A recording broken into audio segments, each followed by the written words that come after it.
Hello, everybody. My name is Marino Lopez, and today I'm going to share with you the story of my research project titled Best Methods for Manufacturing and Applying Gel Coat and Paint to Boats. And don't mind my hair, it's a little stagnant today. This project is close to me because it comes directly from my business, the Marine Paint Lab. If you want to search up on Google, you can. It's there. I'm not hidden. It's there. Just go. Which is based in Fort Myers, Florida.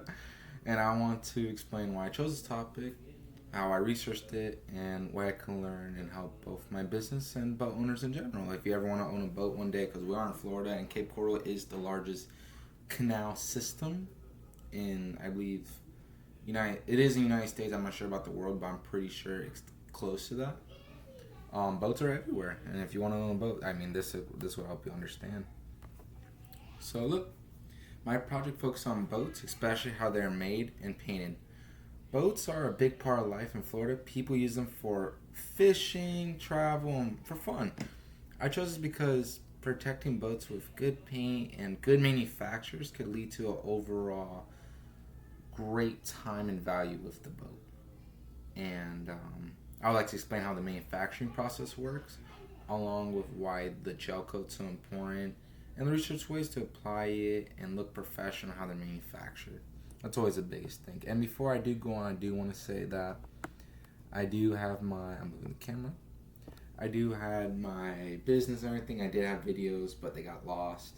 And with my internship, that's full time and everything. I haven't had time to do that, and then boats on the side, and then school. It's a lot, so I'm gonna try to explain everything because this is a very process. But here we go.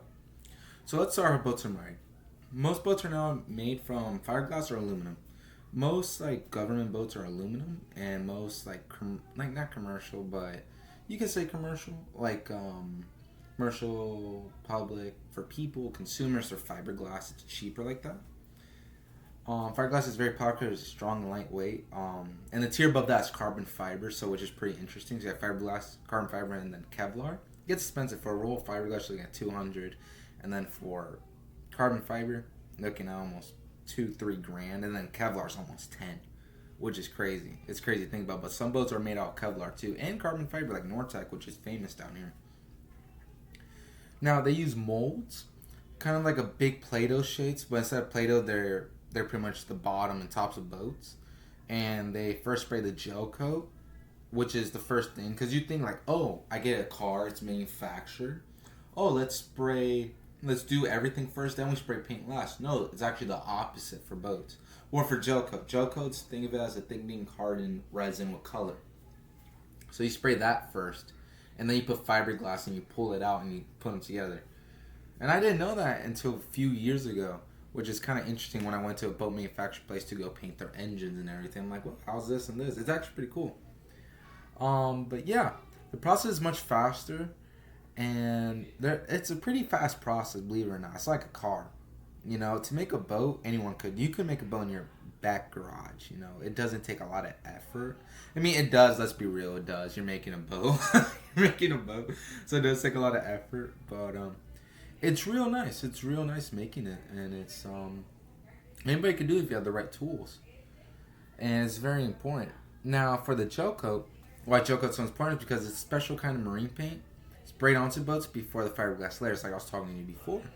They protect the shell of the boat, damage from sun, water, and salt, which do corrode fiberglass and delaminate it. Which means like paper mache, you put it on. Let's say you put it like this, fiberglass same way. The glue is the resin, fiberglass is the paper. And if you put enough water, it just starts coming off like that. Boats, that can happen if water does intrude. That is a thing. Now, gel coat, it does fade quick, but we do have people like detailers. They do buff them out to keep them up. And it's not like regular car paint where you could just, spray on new and then it's good and you wet sand and buff and it's good for a while. Gel coat's not like that. But a good thing about gel coat is if you sand it and prime it, you can actually spray paint, which is a lot of boat manufacturers that are specialty that pay a lot. Like Nortec, they charge almost $1.2 million a boat. They paint them. And I paint them. So it's like 16 levels of clear, base coat. It's a lot of work. A lot of work and a lot of sanding. But that's what boats are. Now, to research this process, I've combined my own experience working on boats with information from expert industry website and local marine business in Fort Myers.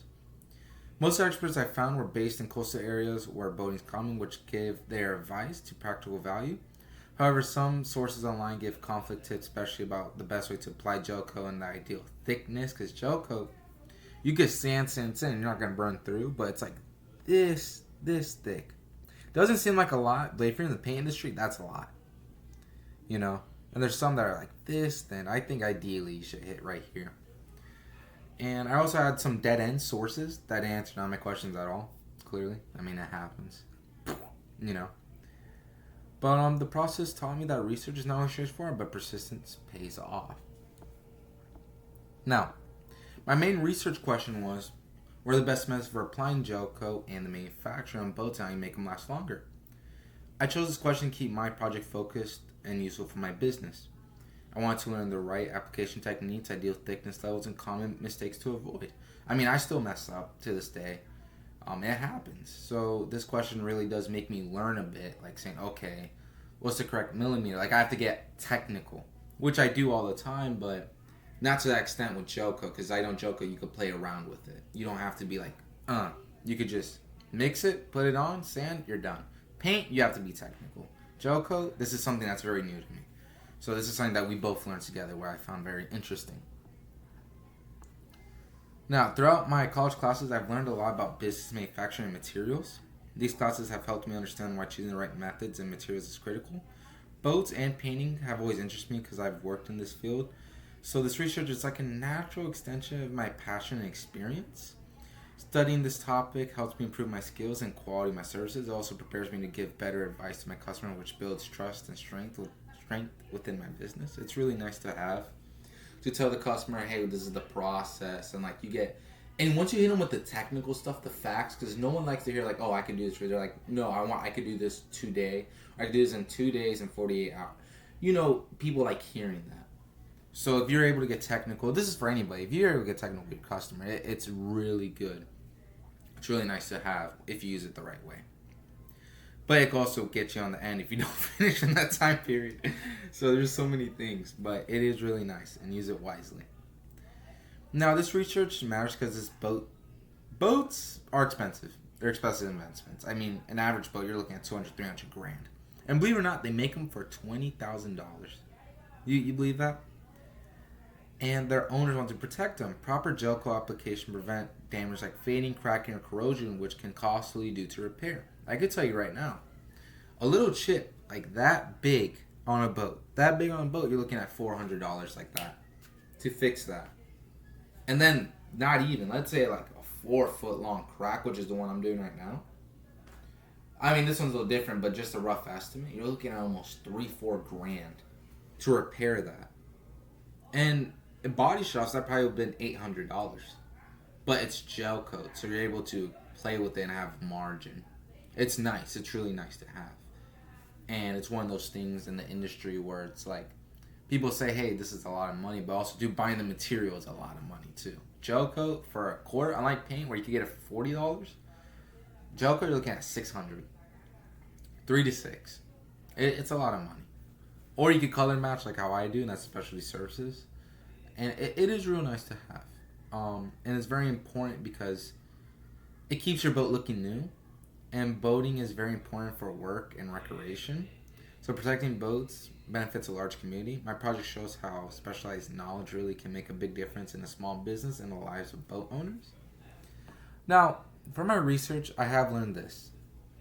I have learned the gel coat thickness and how to avoid common mistakes in boat manufacturing. Like uneven spraying or improper curving, which is very common in boat manufacturing and gel coat. Because I could spray on an improper curve, but this is what happens. I could spray.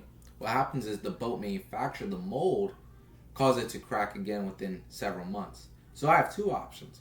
I could spray it until the customer is going to crack again, or I have to come in, which took me a little while to understand this. I have to come and cut it all out and then redo it all properly. So this was new to me.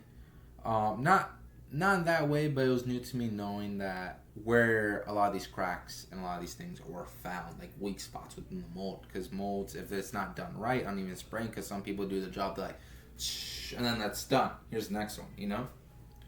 Well, that causes issues later on, and it's not a great thing. Now, I plan to use this information to improve my painting quality, customer satisfaction, and technical knowledge.